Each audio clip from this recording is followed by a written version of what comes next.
नमस्कार दोस्तों, सुशांत सिंह राजपूत की जब मौत हुई उस वक्त एक सबसे बड़ा गुनहगार, सबसे बड़ा शक के दायरे में रहने वाला व्यक्ति सिद्धार्थ पिठानी, जो कि उस वक्त घर में मौजूद 4 लोगों में से एक था, सिद्धार्थ पिठानी।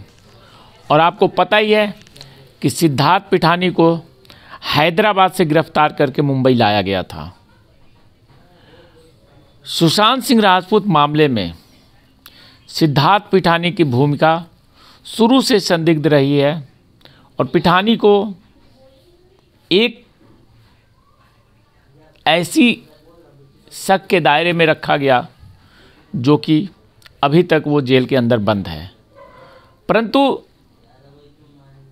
अभी तक ये नहीं पता चल पाया है कि आखिर हुआ क्या था। और आपको मैं बता दूं कि सिद्धार्थ पिठानी की जो गिरफ्तारी हुई है वो हुई है ड्रग्स मामले में, और अभी तक 34 लोग गिरफ्तार हो चुके हैं इस ड्रग्स के मामले में। अब 35वीं गिरफ्तारी हुई थी सिद्धार्थ पिठानी की। सिद्धार्थ को एनसीबी ने इसके पहले 3 बार सम्मन भेजा था, लेकिन वो एनसीबी के सामने नहीं आया। उसके बाद उसे हैदराबाद से गिरफ्तार किया गया और सिद्धार्थ के घर से कई दस्तावेज, कई इलेक्ट्रॉनिक सबूत भी मिले और एनसीबी ने इस मामले में 27 ए, 28 और 29 के तहत मामला भी दर्ज किया था। आपको ये जान करके बड़ा ही आश्चर्य होगा कि जब सिद्धार्थ पिठानी की गिरफ्तारी हुई उस वक्त उसके पास से कुछ ऐसे संदिग्ध चीज़ें बरामद हुई थी जिसके आधार पे बहुत बड़े राज खुल सकते थे, क्योंकि सिद्धार्थ पिठानी उन 4 लोगों में एक था और वो सबसे करीबी था सुशांत सिंह राजपूत का। जब रिया चक्रवर्ती कोविड के सिचुएशन में घर में नहीं रहती थी, तब वो सुशांत के सामने वाले कमरे में सोता था सिद्धार्थ पिठानी। और सीबीआई ने अपनी जांच में बहुत से लोगों से पूछताछ की। इस पूरे केस में 4 लोग की भूमिका सबसे अहम है और वो चारों बहुत ही एक मजबूत कड़ी साबित हो सकते हैं इस मामले में। इसमें सिद्धार्थ पिठानी, नौकर नीरज, हाउस मैनेजमेंट का काम देखने वाला दीपेश सावंत और कुक केशव। घटना वाले दिन ये चारों लोग घर पर मौजूद थे। मुंबई पुलिस और सीबीआई दोनों ने इन चारों से कई दौर की लंबी पूछताछ की। इससे 13 जून की रात से 14 जून तक का पूरा घटनाक्रम सामने निकल करके आया, लेकिन अभी तक हम इस नतीजे पे नहीं पहुंचे हैं कि आखिर उस रात को हुआ क्या था। बातें बहुत सारी हो रही है इस मामले में और शक के दायरे में सिद्धार्थ पिठानी, रिया चक्रवर्ती ये हैं। और अब जो एक बड़ी इंटरनल जो खबर आ रही है उसके मुताबिक सीबीआई अब बड़े एक्शन लेने के लिए तैयारी में है और हो सकता है कि सीबीआई इस मामले में कुछ गिरफ्तारियां जल्दी करने वाली हैं, क्योंकि इस मामले में कल जिस प्रकार से ऐसा लगा, सीबीआई को शायद ऐसा फील हो रहा होगा कि सुशांत के फैंस अब बिल्कुल शांत हो चुके हैं, लेकिन एक बार फिर से कल जिस प्रकार से सुशांत के जन्मदिन पे सुशांत के फैंस ने अपना जोश दिखाया, अपनी एकता दिखाई और पूरा सोशल मीडिया सिर्फ सुशांत और सुशांत से रंगा हुआ था, तो ये बहुत बड़ी एक मैसेज है जांच एजेंसियों के लिए कि सुशांत के जो फैंस हैं वो बिल्कुल ही शांत नहीं हैं। वो लगातार अपनी आवाज़ उठा रहे हैं और वो सिर्फ़ और सिर्फ न्याय देखते हैं, न्याय की मांग कर रहे हैं। लेकिन जो सिद्धार्थ पिठानी, मैं आपको बता दूं कि सिद्धार्थ पिठानी इस मामले में बहुत ही बड़ा गुनहगार है। और वो दिन याद होगा आपको कि जब ये रिपब्लिक चैनल से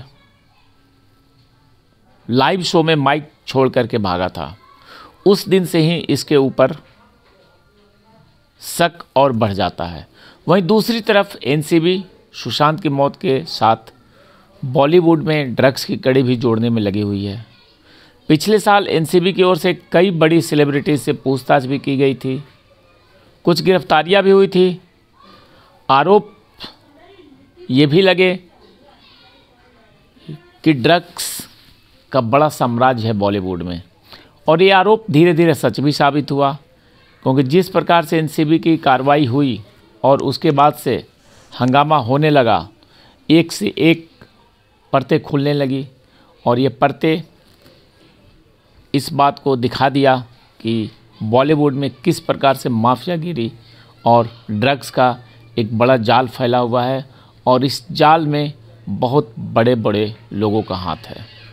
और ड्रग्स के साम्राज्य को पकड़ने के लिए एनसीबी ने काफ़ी कुछ हाथ पैर फैलाया, उसमें राजनीति भी हुई, लेकिन छोर अभी तक पकड़ में नहीं आया है। जबकि मुंबई पुलिस की बात तो अलग है, मैं बात करता हूँ सीबीआई और एनसीबी लगातार प्रयास कर रही हैं कि इस मामले में कुछ न कुछ बड़ी कार्रवाई हो, ताकि असली लोगों को पकड़ा जा सके, असली लोगों तक पहुंच सके। तो ये सारी चीज़ें लगातार हो रही है। अब हमें ये देखना है कि सीबीआई को कितनी सफलता मिलती है, क्योंकि जो चीज़ें सामने आई है उसके मुताबिक 4 लोग इस मामले में मुख्य रूप से शामिल हैं, और उन चारों को अगर एक साथ बिठा करके पूछताछ की जाती है तो हो सकता है कि इस मामले की गुत्थी सुलझ जाए और बहुत कुछ चीज़ें सामने आ सकती है, और सीबीआई, ईडी, एनसीबी भी किसी नतीजे पे पहुंच सकती है, और इस मामले में जल्दी चार्जशीट भी दाखिल किया जा सकता है।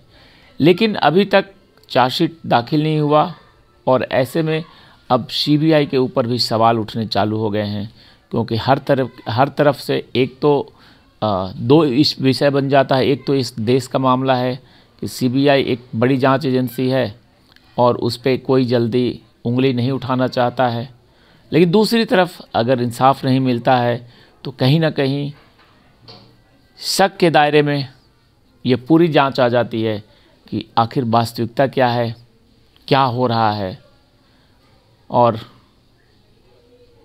इस मामले में गिरफ्तारी होगी या नहीं होगी।